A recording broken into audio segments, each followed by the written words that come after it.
Lee Lee. She is an educator, an inclusion advocator. She's born blind, but she builds a powerful program that helps organizations strengthen empathy, inclusion, and personal growth. With a BA in English Language and Literature, she has taught with strong results, supported by corporate teams, including UOB, and co-authored books by a fantastic publisher. She's an award recipient of the Chok Enable Awards. She inspires audience to see ability beyond labels and create workplaces where everyone can thrive. So let's give Lim Lee Lee a warm welcome as she delivers her speech. Over to you. Thank you so much, Guan Hin. It was a wonderful presentation from you. So let me give you a little bit of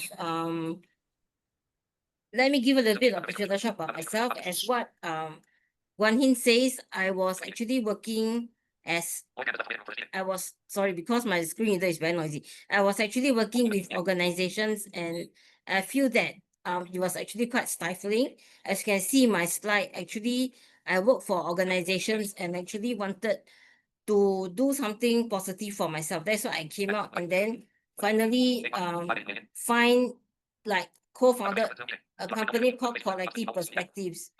So what happened is now I will have to tell you why is it that we need to face how to face your future. Sorry, give me one moment. I have to close this window because my screen reader is a bit noisy. Give me one sec. One moment. Sorry. Okay, so what happened was my voice always a bit noisy. So what happened was so the thing is that how do you face your future in an ever-changing society, right? What happened was that the future is always changing because you see evolution in everything. Like for technology, when I was starting out, was learning the computer in the 1990s. I could take 4 years or something to learn because technology did not come in so fast, right? But now if you look at the challenges of today, it is really very scary. Every few months, your technology device will be obsolete. And also not only that, your workplaces also will be obsolete. You know, sometimes jobs that were being designed like 10 years ago, 20 years ago, you see a lot of admin staff, a lot of telemarketers that were out in these big companies. But now the telemarketers are no longer really existing because a lot of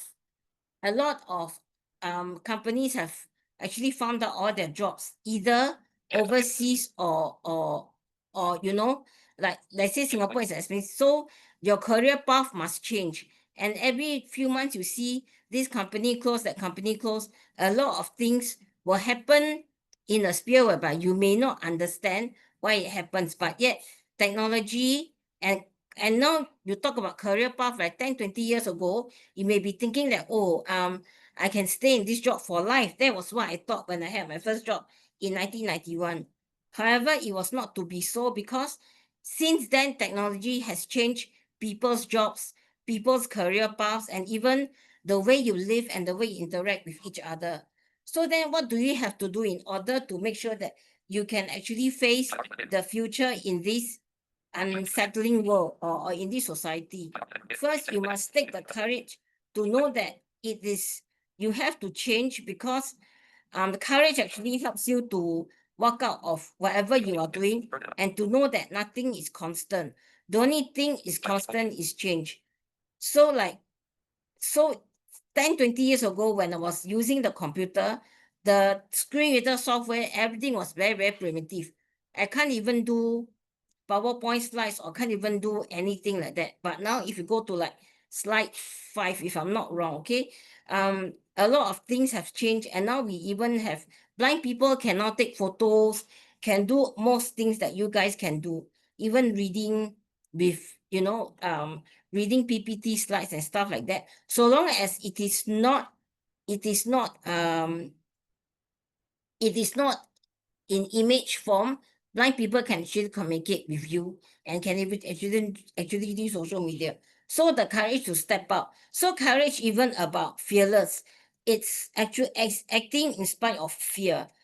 So think of every breakthrough in history. Like, when aeroplane first came, vaccines, the internet, they all begin with someone stepping into the unknown, risking failure. So the thing is, the courage is not about, that you must have everything, but you risk whatever you have. So courage means, wait, so courage, sorry, so courage is about, sorry, so the thing is, my screen reader is acting up, sorry, because there are a lot of interference. Sorry. So it's about stepping out and doing whatever that is unknown. Okay. So the breakthrough is what you get, and think of all the breakthroughs that I told you earlier on, right? So courage means raising your hand when you are not sure of the answer. You just take bold steps. Courage means, sorry, give me 1 second. There's this interference with my screen reader. Courage means starting again when the first attempt fails, when the first attempt fall apart. Okay, so there are a lot of things that you have to do in order for you to step up. So courage means starting again. So courage also means to say yes to something that makes you feel uncomfortable. Like when, okay, so the practical tips that every week, do one thing new that will make you, scares you just a little, so that, over time, the unknown becomes less threatening and more like an invitation. So the thing is, we must all step out. So let's say for myself, when I resigned from my first job as a receptionist and became a telemarketer, one year before the Asian financial crisis, right? The financial crisis in 1997.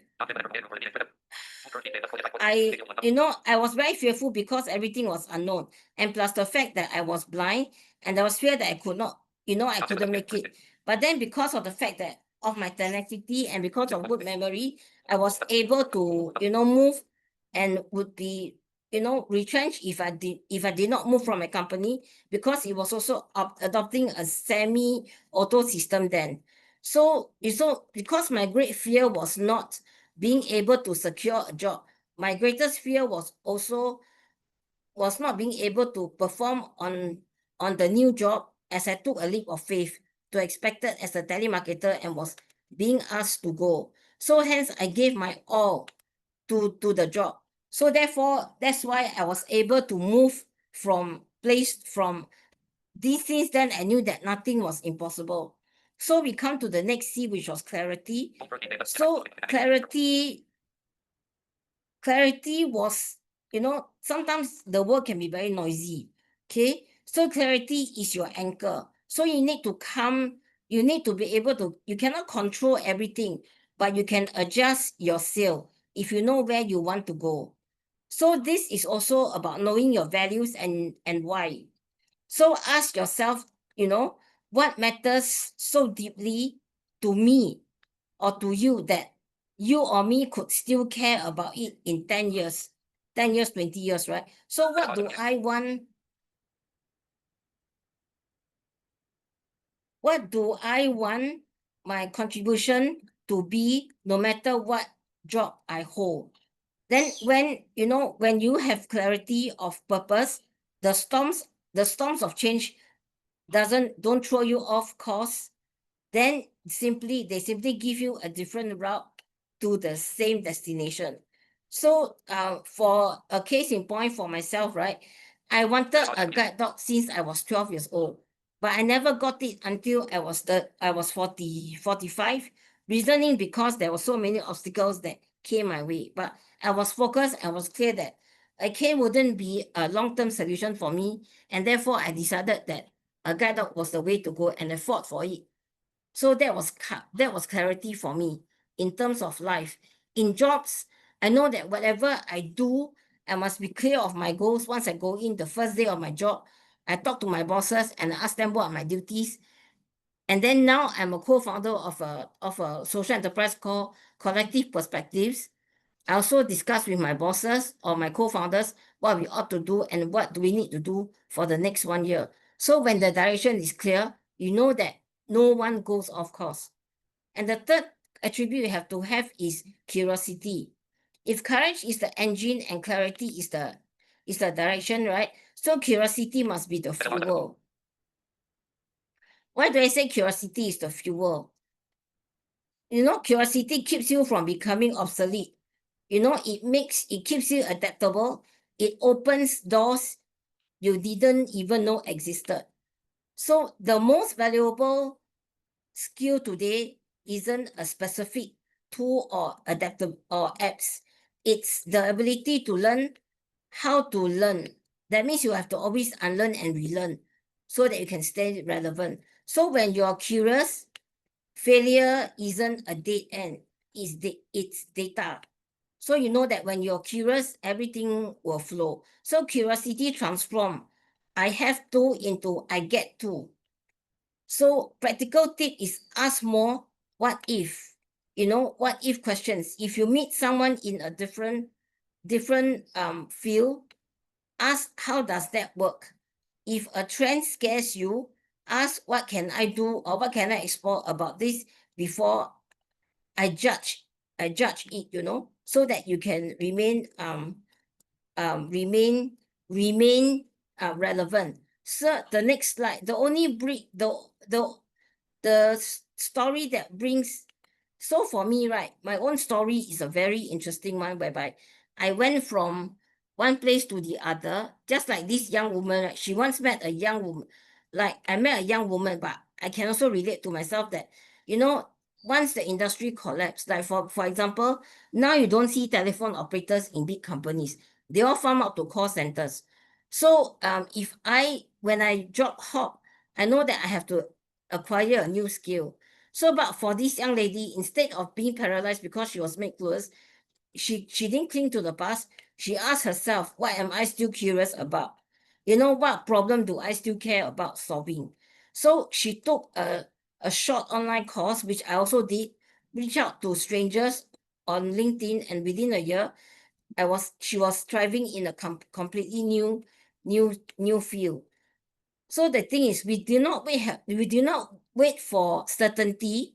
You know, we all have to build momentum with courage, clarity, and curiosity.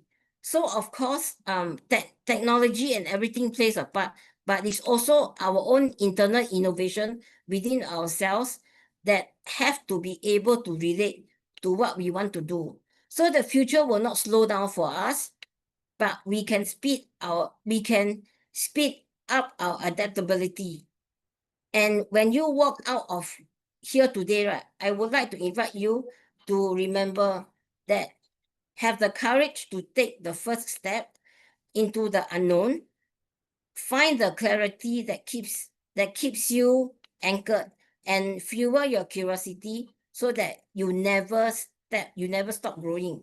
So you cannot control the waves, but you and only you can learn how to sail. So so let's set the sail. Okay, so we can all grow together and let's set the sail. So for me, I feel that as a blind person in Singapore, conditions may not be relevant or may not be suiting to my condition whereby you expect things to happen in the company.